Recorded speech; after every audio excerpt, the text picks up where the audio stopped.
வல்லமையின் வார்த்தைக்கு உங்களை வரவழைக்கிறோம். கர்த்தராகிய ஆண்டவர் அவருடைய கிருபையினாலும் அவருடைய இரக்கங்களாலும் நம்மை தாங்கி நம்மை வழி நடத்தி இருக்கிறார். அவருடைய கரம் வல்லமை நிறைந்த கரமாய் நம்மோடு கூட தான் இருக்கிறது. ஹல்லேலூயா. இந்த நாட்களிலே விசேஷத்த நாட்கள் என்று சொல்லப்படுகிற இந்த நாட்களிலே கர்த்தர் நம்முடைய இதயத்தின் விருப்பங்களை நிறைவேற்ற வல்லவராயிருக்கிறார். இது ஏப்ரல் மாதம் 2025 கர்த்தர் தம்முடைய பிள்ளைகளுக்கு அவர்களுடைய விருப்பத்தை நிறைவேற்ற வல்லவராயிருக்கிறார். இந்த உலகத்தில் அநேக காரியங்கள் நமக்கு தேவையா இருக்கிறது. அநேக காரியங்களிலே நாம் குறைவுள்ளவர்களாக இருக்கிறோம். ஒருத்தருக்கு பணம் இல்லாமல் இருக்கு, ஒருத்தருக்கு சுகம் இல்லாமல் இருக்கு, ஒருத்தருக்கு சந்தோஷம் இல்லாமல் இருக்கு. யாவொரு காரியத்தில் குறையா இருக்கிறோம். ஆண்டவராகிய கர்த்தர் நம்முடைய குறைவுகள் எல்லாம் நிறைவாக்க வல்லவராய் இருக்கிற தேவனாய் கர்த்தராய் இருக்கிறபடினால் அவரை துதிக்கிறோம்.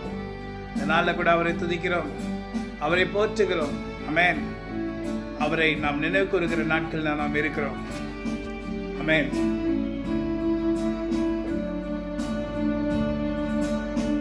யாக்கோபை போல் போகும் பாதையில் போலது பாட்டு ராவல் ஈரல் வந்து மூடின துக்கத்தால் நான் கல்லு சாய்ந்து தூங்கினாலும் என் கனாவல் நோக்கியும் மை கீட்டி சேர்வேன் வாக்கடங்கா நல்ல நாதா தேவனே நான் ஓமதண்டையில்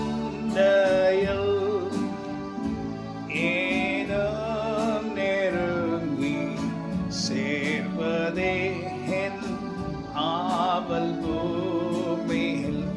இந்த நாட்கள் இந்த லென்ட் டேஸ்ல தேவனே நான் உம்மிடத்தில் இன்னும் நெருங்கி சேர்வதே என் வாஞ்சை இந்த பூமியில். ஆண்டவரே, சாத்தான் அநேக காரியங்களை கொண்டு வந்து நம்மை கர்த்தர் விட்டு பிரிக்க நினைக்கலாம்.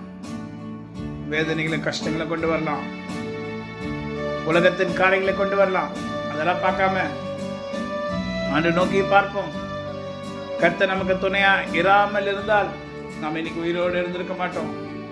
ஆண்டுடைய கிருபையினாலும் இரக்கங்களாலும் உயிரோடு கூட இருக்கிறோம். தேவ பிள்ளைகளே, நாம் ஆண்டிடத்தில் இன்னும் நெருங்கி சேருவோமா? எப்படி நெருங்கி சேர்வதென்றால் கர்த்தருடைய சித்தத்தின்படி நாம் நடப்பது. ஆமென். அவருடைய செய்கைகளை நம்ம இதயத்தில் வைத்து அதன்படி நாம் செயல்படுகிறது. ஆமென். God bless you. கர்த்தர் நிச்சயமாய் உன்னை ஆசீர்வதிப்பார். ஆமென். God bless you.